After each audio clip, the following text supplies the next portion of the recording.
Good morning, everybody. Chester RP Church Devotional Podcast. Thanks for being with us.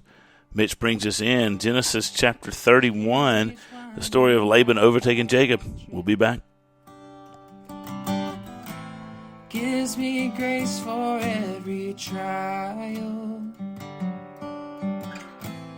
feeds me with the living bread. All right, well, we're back, and we thank you so much for joining us as we get started with Genesis chapter 31 this morning, the devotional podcast. Here we go, Jacob and Laban. Laban overtakes Jacob after Jacob has left. Thanks for joining us on a fresh Monday today. On the third day, Laban was told that Jacob had fled. So he took his relatives with him, pursued Jacob for 7 days, and overtook him in the hill country of Gilead. But God came to Laban the Aramean in a dream that night. Watch yourself, God warned him. Do not say anything to Jacob, good or bad. When Laban overtook Jacob, Jacob had pitched his tent in the hill country, and Laban and his relatives pitched their tents in the hill country of Gilead. Laban said to Jacob, "What have you done? You have deceived me and taken my daughters away like prisoners of war. Why did you secretly flee from me, deceive me, and not tell me? I would have sent you away with joy and singing with tambourines and lyres, but you did not even let me kiss my grandchildren and my daughters. You acted foolishly. I could do you great harm, but last night the God of your father said to me, 'Watch yourself. Do not say anything to Jacob, either good or bad.' Now you have gone off because you long for your father's family. But why have you stolen my gods?" Jacob answered, "I was afraid, for I thought you would take your daughters from me by force. If you find your gods with anyone here, he will not live. Before your relatives, point out anything that is yours and take it." Jacob did not know that Rachel had stolen the idols. So Laban went into Jacob's tent, Leah's tent, and the tents of the two concubines, but he found nothing. When he left Leah's tent, he went into Rachel's tent. Now Rachel had taken Laban's household gods, put them in the saddlebag of her camel, and sat on them. And Laban searched the whole tent, but found nothing. And she said to her father, "Do not be angry, my lord, that I cannot stand in your presence. I am having my period." So Laban searched, but could not find the household idols.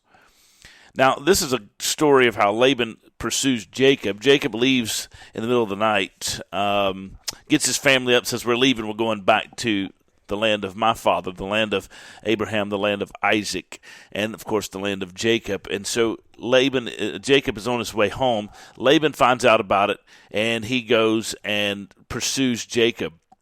He takes his relatives with him, and he pursues him for 7 days, and finally overtakes Jacob and his family in the hill country of Gilead. Now, Laban's ideas and Laban's motives are not pure here, and his intentions are bad. He's obviously going to harm. He's obviously going to hurt. He's obviously going to do something. God knows that. So God warns him in a dream, and God simply says, "Watch yourself. Do not say anything to Jacob, good or bad." In other words, don't go out here and cause a whole bunch of problems. This is not for you. I have sent him back. In essence, I've sent him back to his homeland. So when Laban overtakes Jacob, Jacob had pitched his tent in the hill country of Gilead.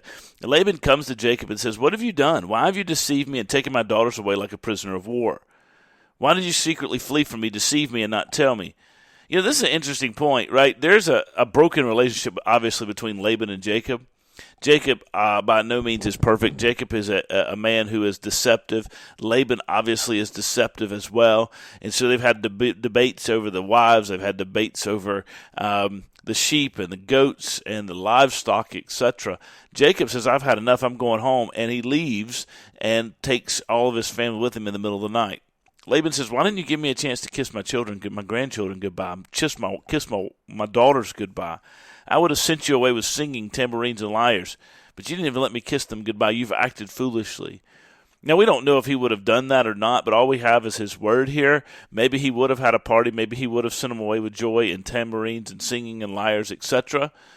But certainly he would have loved to have told his grandchildren goodbye.